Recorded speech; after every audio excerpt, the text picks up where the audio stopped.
صاحب, اسلم خان, خالد خان میو صاحب, میرے تمام باقی محترم بھائیوں, دوستوں, بزرگوں, ساتھیوں, السلام علیکم. میں جب سے مطلب چھوٹا تھا تو اس گاؤں میں آ رہا ہوں, اکثر عموماً الیکشنوں میں آتا ہوں, یا میرے جب دادا پیر اسرار حسین شاہ صاحب حیات تھے تو تمام جو یہاں کے میو صاحبان ہیں ان کے پاس بہت آنا جانا تھا.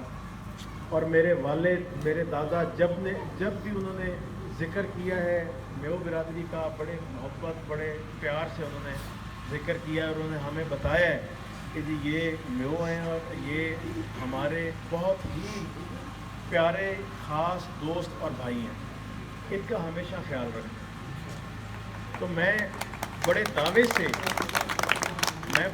سے ہمیشہ جب 756, 55, 53 یہ یہاں کی جتنے بھی میو برادری بیٹھی ہے 75/16 میں, 775 میں بیٹھے ہوئے ہیں, تو میں ہمیشہ اس چیز کو بڑے دعوے سے کہتا تھا کہ جہاں جہاں میو برادری بیٹھی ہے وہ ہمارے پرانے سیاسی گروپ, میرے دادا کے گروپ میں ہمیشہ سے رہے اور ہم سے بہت پیار کرنے والے لوگ.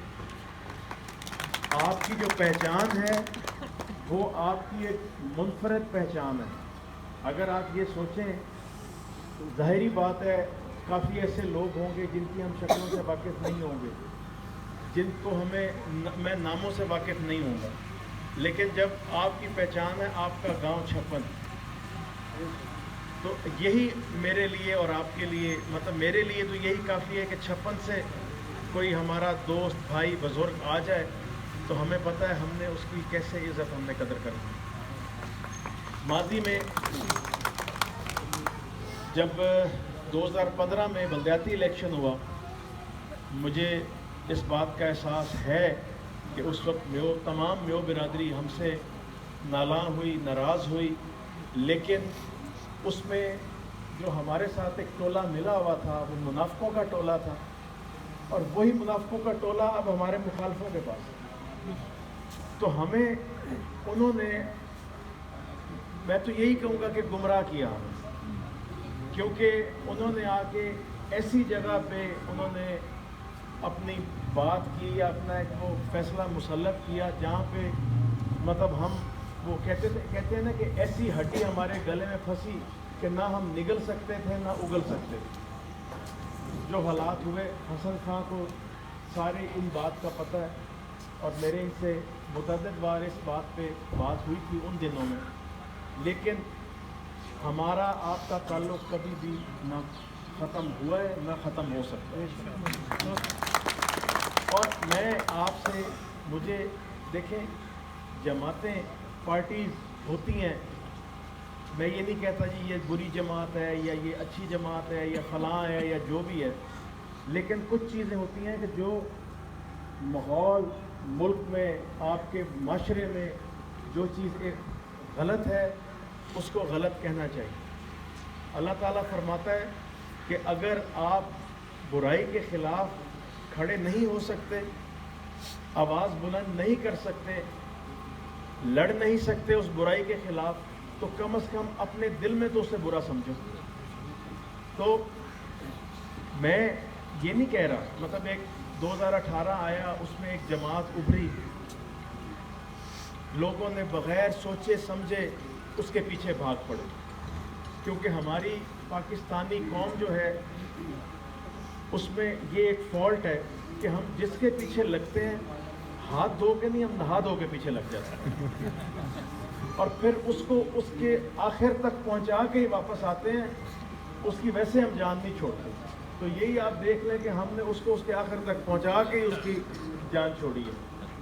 تو میں صرف یہ کہوں گا کہ اگر آپ پاکستان کی تاریخ دیکھیں 1947 سے لے کے 2024 تک, اگر پاکستان میں کوئی ترقی ہوئی ہے, کوئی ترقیاتی کام ہوئے ہیں, پاکستان کی معیشت جو ہے وہ مضبوط ہوئی ہے, تو وہ صرف اور صرف پاکستان مسلم لیگ نون کا ہی دور رہا ہے. آپ تاریخ دیکھ لیں کہ پاکستان مسلم لیگ نون کی حکومت کب کب بنی اور اس دور میں کیا کیا ترقیاتی منصوبے آئے اور ہمارے ملک میں کیا کیا ترقی کی. باقی جماعتیں ضرور آئی ہیں, انہوں نے ہمیں کچھ نہ کچھ تحفہ دیا ہے. کسی نے ہمیں دہشت گردی دی تو کسی نے ہمیں بھوک دے دی, کسی نے ہمیں بجلی کے بحران میں ڈال دیا تو کسی نے ہمیں معیشت کے بحران میں ڈال دیا, دھکیل دیا. تو آپ یہ دیکھیں کہ جب 2013 میں مسلم لیگ نون کی حکومت آئی تھی, اس سے پہلے ملک میں 22 گھنٹے 18 گھنٹے لوڈ شیڈنگ ہوتی. جب پاکستان مسلم لیگ نون کی حکومت آئی تو بجلی کا بحران ختم ہوا. چینی تب 51 روپے کی تھی, آج کتنے کی آپ خود ہی بتا دیں. کھاد 1600 روپے کی بوری تھی, آج 16,000 کی ہے. پیٹرول 67 روپے کا تھا لیٹر, 230 سے نیچے آیا, اب بھی 270 کے کتنے پہ. تو میں گندم جو ہے, گندم 1300 روپے کا من, جو کہ آج 5,000 سے بھی شاید اوپر چلا گیا. جو ذمہ دار لوگ ہیں وہ تو اپنی زمین کاشت کر کے اپنی سال کی گندم اکٹھی کر کے رکھ لیتے ہیں اپنے گھر کھانے کے لیے.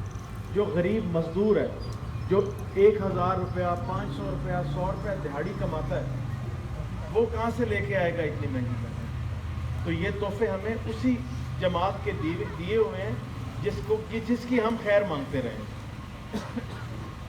تو دوستو, یہ جو آپ کا ووٹ ہے یہ آپ کے ملک کا قرض ہے. یہ نہ سمجھیں کہ کچھ لوگ ایسے, کچھ دوست ایسے ہیں, کچھ دل برداشتہ ہو کے وہ کہہ رہے ہیں کہ جی ہم نے تو کسی جماعت کو ہی ووٹ نہیں دینا. لیکن وہ بھی حق پر جانب ہے. کیونکہ جو حالات ملک میں پیدا ہوئے, جو یہ ایک اندھیر نگری میں ہمارا ملک کو دھکیل دیا گیا, تو اس سے دل برداشتہ ہوگا جب بندے کی قوت خرید نہیں رہ جائے گی. مطلب آپ کے پاس اگر 2,000 ہے تو آپ جا کے 1 من آٹا نہیں خرید سکتے, گندم نہیں خرید سکتے. اگر آپ کی جیب میں 100 روپے ہے تو آپ اپنے موٹر سائیکل میں 1 لیٹر پیٹرول نہیں ڈلوا سکتے. تو یہ ہماری ضروریات ہے, جو ہماری زندگی کا جو پہیہ ہے وہ چلنے کے لیے ہمیں روز کی ضرورت میں, روز کے اس میں ہمیں یہ چیزیں درکار ہیں.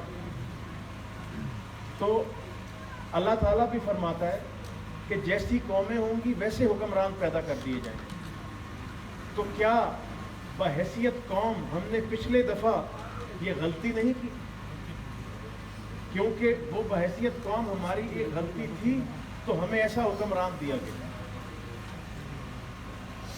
جو وعدے کیے, جو نعرے لگائے, کون اس نعروں پہ پورا رہا؟ کوئی بھی نہیں ہوتا. اور میں جیسے کہ میاں نواز شریف صاحب کو کہتے تھے کہ نواز شریف چور ہے, تو اسی چور نے 2013 میں دہشت گردی بھی ختم کی, بجلی کا بحران بھی ختم کیا, چینی کی قیمت 50-51 روپے سے اوپر نہ جانے دی, پیٹرول کی قیمت 67 روپے سے اوپر نہ جانے دی, گندم کی قیمت 1300 سے اوپر نہ جانے دی.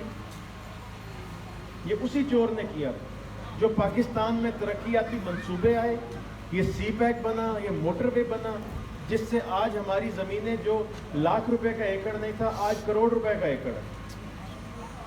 تو یہ اسی چور نے ہی یہ کارکردگی کی ہے. اور جو ساتھ آئے تھے انہوں نے کیا کیا؟ انہوں نے اس ملک کو, آپ کو ایسے اندھیرے میں, ایسے بند کنویں میں دھکیلا جہاں سے اب ہمیں نکلنے کا راستہ بھی نظر نہیں آ رہا. تو دوستو, اس دفعہ ہم یہ غلطی نہیں دہرائیں گے. ہو سکتا ہے کافی دوست میری اس بات سے متفق نہ ہوں. آپ اپنے پسند کو, آپ اپنے اس ایک جو شوق ہوتا ہے اس کو ایک دفعہ سائڈ پہ رکھ لیں اور صرف اپنے ملک کا سوچیں کہ کیا کون سی ایسی جماعت ہے جو اس ملک کو گمراہی سے اور ان معاشی کساروں سے نکالے گی. میری نظر میں وہ واحد پاکستان مسلم لیگ ہے جو پچھلے دور میں کام ہوتے رہے. کسی نے اس دور میں وہ کام نہیں کیا کہ جو عام عوام کا ہو, جس میں ہر کسی کا فائدہ ہو. انفرادی طور پہ تھوڑے تھوڑے کام کروائے, لیکن اس سے کیا ہے, مطلب اگر میں مثال دیتا ہوں, ایک پورا گاؤں ہے, اگر اس گاؤں کو ایک گھر کو 100 فٹ 200 فٹ اگر سولنگ دے دیا جائے تو باقی بھی تو گاؤں میں پتہ نہیں کتنے وہاں پہ لوگ رہ رہے ہیں. تو یہ چیزیں ہیں. اب مجھے یاد ہے کہ 2001 میں بلدیاتی الیکشن ہوا اور میں نے بھرپور ساتھ دیا.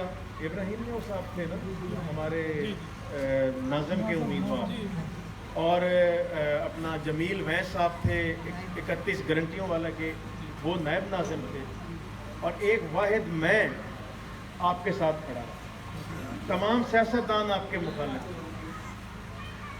کیونکہ میں چاہتا تھا کہ میں ان چیزوں یہ ہٹ کے آپ کو آگے لے کے آیا جائے. اور اس وقت جب ضلعی حکومت بنی, چودھری اشفاق وہاں کے ضلع کے ناظم بنے, تو میرے پاس حسن خان آئے ایک دفعہ. مجھے آ کے انہوں نے ایک بات کی, پتہ نہیں ان کو یاد ہوگی یا نہیں, اب میں بات کروں گا شاید ان کو یاد آ جائے. انہوں نے مجھے کہا کہ پیر صاحب یہاں پہ بچیوں کا کالج نہیں ہے, تو یاد ہے آپ کو, اور انہوں نے کہا کہ یہ ہماری ایک بنیادی ضرورت ہے کہ ہم نہ تو بچیاں عبدالحکیم بھیج سکتے ہیں, نہ کمالیہ بھیج سکتے ہیں, نہ پیر محل بھیج سکتے ہیں, نہ ٹوبہ بھیج سکتے ہیں. تو ہمیں بچیوں کے تعلیم کے لیے ہمیں روک دینی پڑتی ہے. تو ہمیں اگر ایک کالج مل جائے, تو مجھے اس وقت اتنا اندازہ نہیں تھا کہ یہ کالج اسکول کالج یہ کس نے بنانے ہوتے ہیں, یہ سڑکیں سولنگ نالیاں بجلیاں کس نے لگوانی ہوتی ہیں. تو میں چودھری اشفاق کے پاس گیا جو وہاں کا اس وقت کا ضلعی ناظم تھا. تو میں نے بات کی, اس نے کہا پیر صاحب نہیں یہ تو ہمارا کام ہی نہیں ہے. تو میں نے کہا کس نے کرنا ہے, مطلب آپ ضلع کے ناظم بنے ہیں. اس نے کہا جی یہ پتہ نہیں کیا ہے, اس نے ایک مجھے ٹرک کی بتی کے پیچھے لگا دیا کہ میں سوچتا ہی رہا ہوں اگلی ساری زندگی. تو میں نے اسی وقت کوشش کی, میں نے عہد کیا. جب میں کوشش میں ناکام ہو گیا تو میں نے عہد کیا, میں نے کہا جب اللہ تعالیٰ نے کبھی مجھے موقع دیا تو انشاءاللہ سب سے پہلا کام میں یہ کروں. میں 2001 کی بات کر رہا ہوں. میں 2016 میں 15 سال بعد میں ایم پی اے منتخب ہوا. آپ لوگوں کی دعاؤں سے, آپ لوگوں کے ساتھ میں منتخب ہوا اس حلقے کا ایم پی اے. اور جو میری پہلی میٹنگ ہوئی میاں شہباز شریف صاحب کے ساتھ, تو مجھے انہوں نے پوچھا پیر صاحب بتائیں آپ کو کیا چاہیے. میں نے کہا جی مجھے بچیوں کا ڈگری کالج چاہیے. تو مجھے انہوں نے پرائرٹی پہ رکھ کے اولین ترجیح دے کے انہوں نے مجھے کالج دیا. آج کالج بن گئے, اس میں کلاسیں شروع ہیں, بچیاں پڑھ رہی ہیں, اور یہ ایک صدقہ جاریہ ہے جو جب تک قیامت نہیں آئے گی یہ چلتا رہے گا. تو میں آپ کو یہ کہنا چاہوں گا کہ یہ جو نفرت کی سیاست ہے, مطلب جو کہ بے حیائی کی سیاست ہے, بے قدری کی سیاست ہے, اس کو فروغ نہ دیں. آپ نوجوان نسل, میرے سامنے کافی نوجوان کھڑے ہیں, میرے بھائی ہیں, نفرتوں میں کچھ نہیں رکھا.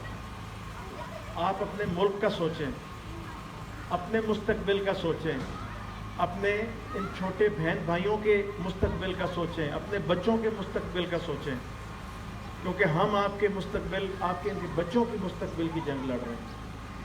اگر اس علاقے میں تعلیم آئی, یہاں پہ اسکول بنے, تو میرے دادا نے سب سے پہلے آگے ہو کے اپنی ذاتی زمینیں جائیدادیں دے کے اسکول بنائے, جو کہ جن کے پیچھے آج ہم لوگ نعرے لگا رہے ہیں. وہ لوگ کہتے تھے کہ اگر ان کو آپ پڑھا لکھا دیں گے تو ہمارے حقوق کون بخائے گا. یہ بات آپ بزرگوں سے پوچھیں, اس بات کی یہ گواہی دیں. وہ کہتے تھے اگر آپ نے یہ سڑک بنا دی تو ہم نے جو اس سڑک کے لالچ پہ ہم نے پتہ نہیں کئی صدیاں ان سے ووٹ لینے تھے، آپ نے یہ بہانہ ہمارا ختم کر دیا۔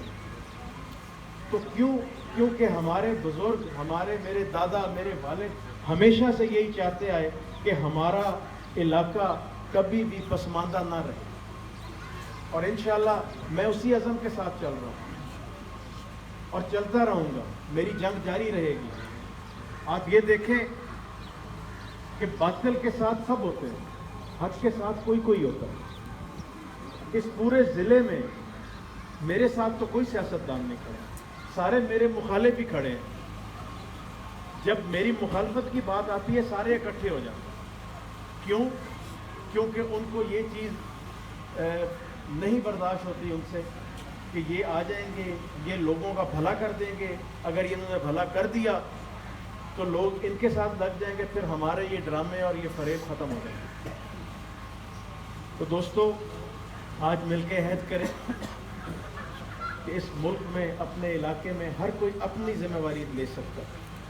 مطلب آپ اس صوبائی حلقے کے واسی ہیں، وسنیک ہیں، آپ نے اپنے حلقے کی ذمہ داری لینی ہے، اور ایسے ہر علاقے میں آپ جیسے نوجوان، آپ جیسے بزرگ جب اس کے ساتھ جڑیں گے تو انشاءاللہ یہاں سے کامیابی ہوگی ہماری جماعت کی، اگلے ضلع سے ہوگی، اس سے اگلے سے ہوگی، اور ملک میں واپس وہی جماعت آئے گی جو اس ملک کی بہتری کے لیے کام کرتی ہے، کمیشن کھانے کے لیے کام نہیں کرتی، ملک کو بیچنے کے لیے کام نہیں کرتی۔ آپ خود ہی اندازہ لگا لیں، کچھ ایسے نوجوان ہیں جو 2018 میں شاید انہوں نے پہلا ووٹ کاسٹ کیا تھا، آپ کو پچھلے دور کا نہیں پتہ۔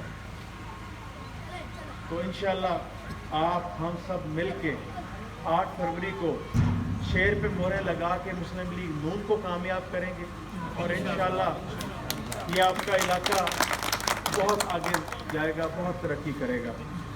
آپ یہ ٹھیک ہے، اگر آپ کے دل میں، آپ کے دماغ میں اگر کوئی ایسی جماعت کی محبت ہے تو بے شک رکھیں، لیکن اپنے ملک کی بہتری کے لیے، اپنے ان بچوں کے، اپنے چھوٹے بہن بھائیوں کے، ان کے مستقبل کے لیے، ان کا مستقبل کو بچانے کے لیے آپ دل میں چاہے جو مرضی رکھیں، لیکن ووٹ پاکستان مسلم لیگ نون کو دیں تاکہ ان کا مستقبل سنور جائے، آپ کا ملک بچ جائے۔ شکریہ۔